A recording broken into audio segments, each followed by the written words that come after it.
rejoignez à l'instant, vous regardez Entrée libre en direct du Bamboo Lunch au quartier Hippodrome à Yaoundé. J'accueille à présent Régine Gladys Lebouda. Elle est journaliste sur CRTV News, la chaîne d'information en continu du groupe CRTV, qui vient de souffler sa première bougie.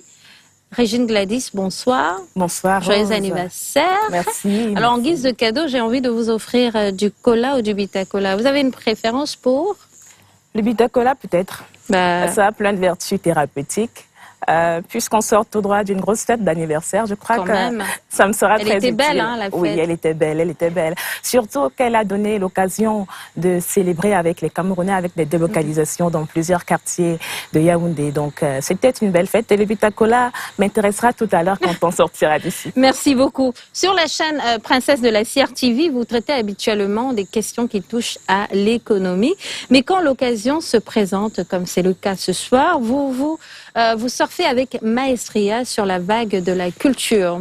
Oui, pourquoi? Parce que la culture est à la base de tout. Pour le sujet qui m'amène ici ce soir, c'était un sujet important qui a également un volet économique, puisque la récupération de métaux et d'objets, en particulier, a plusieurs volets économiques qui permettent de booster l'économie, de permettre à la production d'énergie, principalement pour les métaux et l'aluminium, comme l'artiste dont nous allons parler tout à l'heure. Oui, Dieudonné Foucault, et dont vous avez choisi de nous présenter le travail ce soir, un sculpteur qu'on ne connaît pas vraiment au Cameroun, mais qui fait le tour du monde. Et on a tort de ne pas le connaître parce qu'il fait des merveilles. On va le dire comme ça. Dieudonné Foucault, c'est un artiste sculpteur, mais pas un simple sculpteur. Il est ce qu'on appelle un artiste récupérateur. Donc, j'en parlais tout à l'heure, la récupération d'objets. Tout peut l'inspirer, tout. Mais alors vraiment tout. Le cuivre, le cuir, la carcasse d'un taxi, une tôle ondulée qui traîne par terre, une capsule de bière. Tout l'inspire, un fil électrique. Il prend ça pour faire des œuvres merveilleuses. D'ailleurs, il appelle ce que nous, on appelle ordure. Pour lui, c'est juste de l'ordure. Chacune de ses œuvres raconte une histoire. Oui. Elle parle de guerre, elle parle d'amour, elle parle de paix. Elle parle de justice sociale, elle parle de solidarité, elle parle de détermination.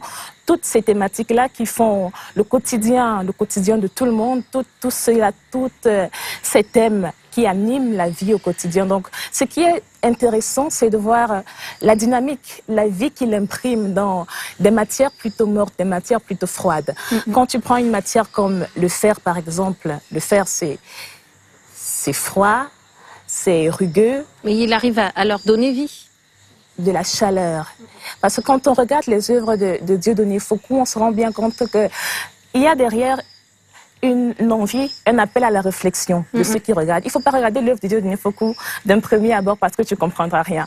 À chaque coup d'œil, tu découvres une nouvelle chose. Tu vas découvrir le téton de la femme qui est fait d'une petite ampoule électrique et puis il va te dire, ce sont des tétons électriques, énergétiques pour célébrer la puissance de la femme, la vigueur de celle-là qui donne vie. Donc, chaque élément a une raison d'être. Et c'est ça qui est fascinant chez Dieudonné Foucault. Merci à Joseph-Francis Soumenié, l'un des patriarches de l'art contemporain, à qui nous devons, par exemple, la statue de la Nouvelle Liberté à Douala, qu'il a vraiment accompagné dès ses débuts, il y a 20 ans, je crois. Oui, il y a 20 ans, et puis on va peut-être le préciser, Dieudonné Foucault, il a 47 ans. Il a 47 ans, et puis, ce n'est pas rien. Oui, il transparaît dans sa façon d'être, dans sa façon de parler, une véritable volonté de marquer l'histoire. Mais c'est un artiste solitaire.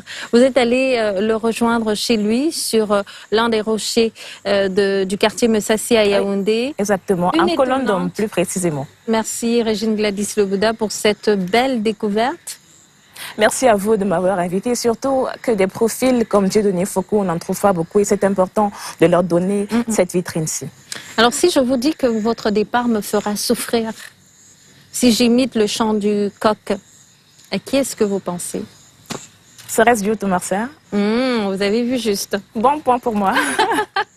Allez, on vous retrouve une autre fois sur Entrée libre. J'espère. Ce sera avec beaucoup de plaisir. Beaucoup de plaisir pour moi.